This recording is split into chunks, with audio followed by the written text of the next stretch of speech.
देखिए, एक तरफ आपके भारत है जो कोई मौका जाने नहीं देता। पिछले 40 साल से तो अफगानिस्तान की सूरत हाल आपके सामने। इराक का, मुसाद का, उनकी अपनी इंटेलिजेंस अदारों के सरबराह नहीं है। तो इनकी इसलिए अहमियत होती जा रही है कि हमारे साथ हमारा दुश्मन मुल्क भारत है। फौज के बारे में जो कुछ बातें करते थे, क्या वो इनको इंडिया जो टास्क देता था, इंडिया की खुशनुदी के लिए करते थे या पाकिस्तान की? तो ये इंडिया का मोदी का यार कैसे हो गया? पाकिस्तानी आर्मी इस पर चुप है। पाकिस्तानी आर्मी चीफ का ऑफिस इस पर चुप है। खबर बड़ी स्ट्रॉन्ग है। लड़ाई ऐसी थी कि बाजवा साहब बिल्कुल पसंद नहीं करते थे फैज़ हामिद को। जब से वो गए थे वहाँ पर अफ़गानिस्तान, काबुल जाके सरकार बनवा के आए थे।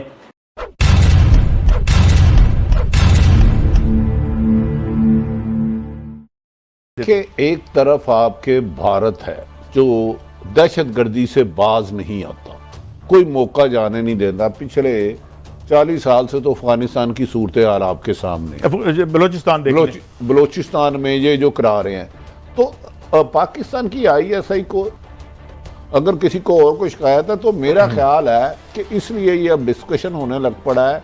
इन्हें टीवी पे तो नहीं आना चाहिए। इनका रोल बढ़ता जा रहा है किसी भी मुल्क में। क्या इराक का, मुसाद का, उनकी अपनी इंटेलिजेंस अदारों के सरबराह नहीं है। तो इनकी इसलिए अहमियत होती जा रही है कि हमारे साथ हमारा दुश्मन मुल्क भारत है, वो पाकिस्तान में दहशतगर्दी से बाज नहीं आता। हमें ऐसी सीटों पर बड़े कॉम्पिटेंट, काबिल और एक्सपीरियंस लोग चाहिए होते हैं। दूसरी तरफ मकबूजा कश्मीर है। तो मेरा ख्याल है कि मरियम साहिबा को जो उन्होंने इल्ज़ाम लगाए हैं कल भी और आज भी, मलक साहब मैं आपको खबर देने लगा जी प्लीज़। उन्हें ये 2000% यकीन था कि जनरल फैज़ हमीद साहब यहाँ से ट्रांसफ़र हो गए। खबर चल रही है पाकिस्तान के सर्कल्स में और पाकिस्तान के लोगों में कि DGISI लेफ्टिनेंट जनरल फैज़ हामिद की ट्रांसफ़र कर दी गई है। काफ़ी टाइम से खबरें चल रही थी कि इनकी बाजवा साहब से, यानी कि आर्मी चीफ से बहुत अच्छी बनती नहीं है और इनकी ट्रांसफ़र कर दी जाएगी।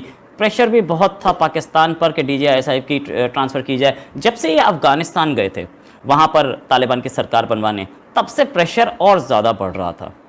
पाकिस्तानी आर्मी इस पर चुप है। पाकिस्तानी आर्मी चीफ का ऑफिस इस पर चुप है। खबर बड़ी स्ट्रॉन्ग है। एक पाकिस्तान स्ट्रेटेजिक फोरम ने इसको ट्वीट किया था सबसे पहले, और उसके बाद successive journalist, Lahore press club के चीफ ने भी इसको ट्वीट किया है कि हो गई। और बोल्ड TV के चीफ हैं वो, उन्होंने ट्वीट किया और अब साथ में लिस्ट भी अपने ट्विटर पे लगाई है। खबर ये कि इनकी जगह लेफ्टिनेंट जनरल नदीम अंजुम नए DGISI होंगे और इनकी ट्रांसफ़र कर दी गई है पेशावर, कोर कमांडर पेशावर। तो इतनी की पोस्टिंग से हटाना और कोर कमांडर पेशावर बनाना, ये पनिशमेंट पोस्टिंग ही होगी। अगले साल बाजवा साहब अपनी कुर्सी छोड़ रहे हैं और फैज़ हामिद जो हैं वो सबसे बड़े प्रबल दावेदार माने जा रहे हैं।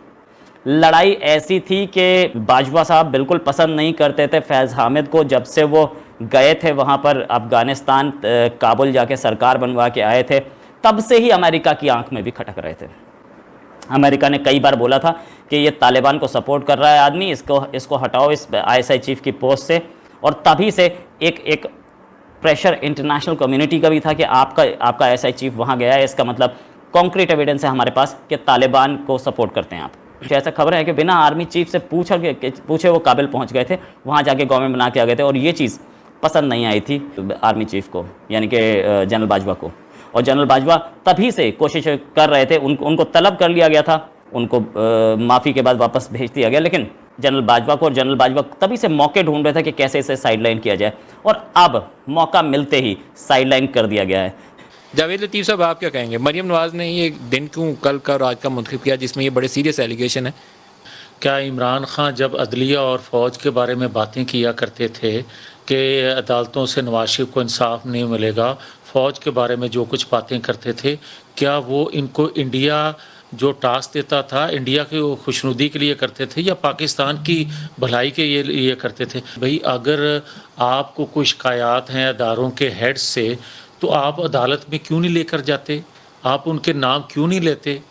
तो भाई, हम अदालत में भी चले गए, नाम भी हम ले रहे हैं।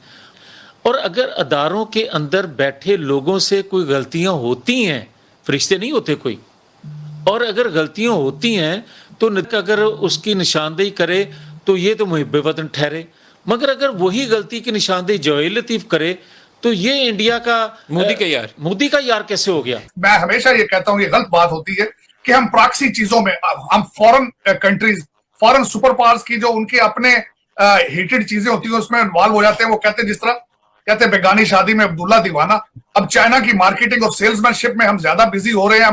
वो जिस तरह हमारे पहले परवेज मुशर्रफ साहब थे, वो मांगते कम थे, अमेरिका वो दे ज्यादा देते थे।